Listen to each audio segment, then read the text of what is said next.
নমস্কার বন্ধুরা, আজ এমন একটা খাবার তৈরি করব যে খাবারটা আমরা গরম গরম রুটি, পরোটা, লুচি, ভাত যেটা দিয়ে খাবেন সেটা দিয়ে কিন্তু একেবারে জমে যায়। তাছাড়া এই খাবারগুলো আমরা সারা বছর যদিও খেয়ে থাকি, কিন্তু সিজনের এই খাবারের স্বাদটাই কিন্তু অসাধারণ হয়। তাছাড়া খাবার নির্ভর করে খাবারটা আপনি কিভাবে তৈরি করছেন, কি কি উপকরণ দিয়ে তৈরি করছেন তার উপরেও কিন্তু নির্ভর করে খাবারের স্বাদটা। তো চলুন সেরকম একটা সুন্দর খাবার আজকে তৈরি করি, যেটা চটপট তৈরি হয়ে যায় আর খেতে দারুণ লাগে।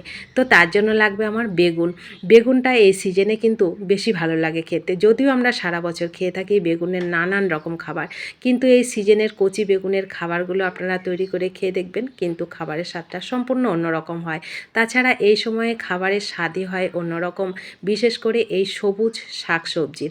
তো দেখুন, আমি একটা কচি বেগুন নিয়ে নিয়েছি। বেগুনটাকে ভালো করে আগে ধুয়েছি, ধুয়ে তারপরে তেল মেখে একটুখানি ছুরি দিয়ে কেটে রসুনগুলো এর মধ্যে ঢুকিয়ে দিয়েছি। তারপরে এটাকে পুড়িয়ে নিলাম। ব্যাস পোড়ানো হয়ে গেল। এবার একটা হাত দেওয়া যাবে এরকম অবস্থায় ঠান্ডা করে এটাকে আমি এই পোড়া খোসাটাকে ভালো করে তুলে পরিষ্কার করে নেব। এই রসুনটা এইভাবে দিলে এর স্বাদটা কিন্তু অন্যরকম হয়।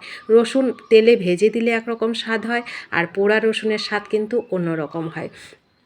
যদি না খেয়ে থাকেন বন্ধুরা, একবার অনুরোধ করব এইভাবে খেয়ে দেখবেন, অনেক মজা করে খেতে পারবেন। বিশেষ করে গরম গরম এক থালা ভাত তো নিমিষেই শেষ হয়ে যায় এই খাবারটা দিয়ে।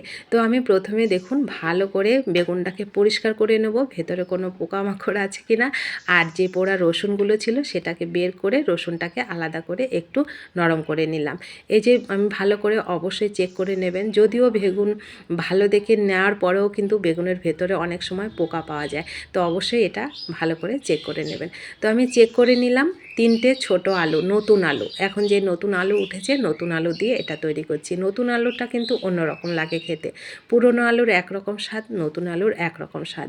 তো আলুটাকে সেদ্ধ করে ওর মধ্যে ম্যাশ করে নিলাম। 3টে শুকনো লঙ্কা নিলাম, ঝালটা একটু জমিয়ে দেব তার জন্য। এখানে দিলাম ধনেপাতা কুচি আর একটু পেঁয়াজ কুচি। আর দিয়ে দিলাম আমি 2 টুকরো পনির, সর্ষের তেলে ভেজে দিয়েছি হালকা লবণ আর হলুদ দিয়ে।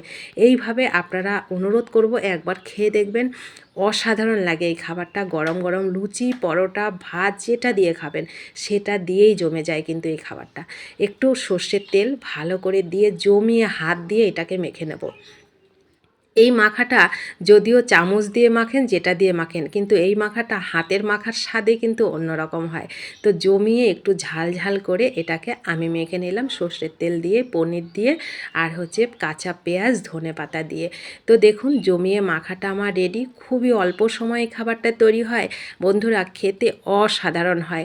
অনুরোধ করব আবারও একবার অবশ্যই তৈরি করে খেয়ে দেখবেন, দেখবেন দারুণ লাগবে আপনাদের। তো দেখুন আমি আরও একটু কাঁচা সর্ষের তেল এর মধ্যে দিয়ে দিলাম। ব্যাস গরম গরম এইবার পরিবেশন করুন। কি দিয়ে খাবেন সম্পূর্ণটা আপনার উপর নির্ভর করে। তো কেমন হয়েছে এই ছোট্ট রেসিপিটা অবশ্যই কমেন্ট করবেন। নতুন বন্ধু হয়ে থাকলে চ্যানেলটা সাবস্ক্রাইব করে পাশে থাকবেন। যদি রেসিপিটি ভালো লাগে ভিডিওটিতে প্লিজ একটা লাইক করবেন। আপনাদের একটা লাইক পরবর্তী রেসিপি তৈরি করতে অনেকটা উৎসাহিত করে।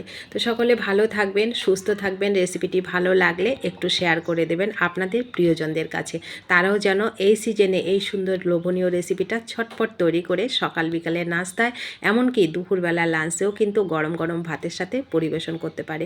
তো অবশ্যই কমেন্ট করবেন, ভালো লাগলে পাশে থাকবেন। বন্ধু হয়ে যারা পাশে আছেন তাদেরকে অসংখ্য অসংখ্য ধন্যবাদ ও ভালোবাসা জানাই। সকলে সুস্থ থাকুন, ভালো থাকুন। রেসিপিটি কেমন হয়েছে অবশ্যই কমেন্ট করবেন, লাইক করবেন, শেয়ার করবেন। ধন্যবাদ আপনাদের রেসিপিটি শেষ পর্যন্ত দেখে আমার পাশে থাকার জন্য।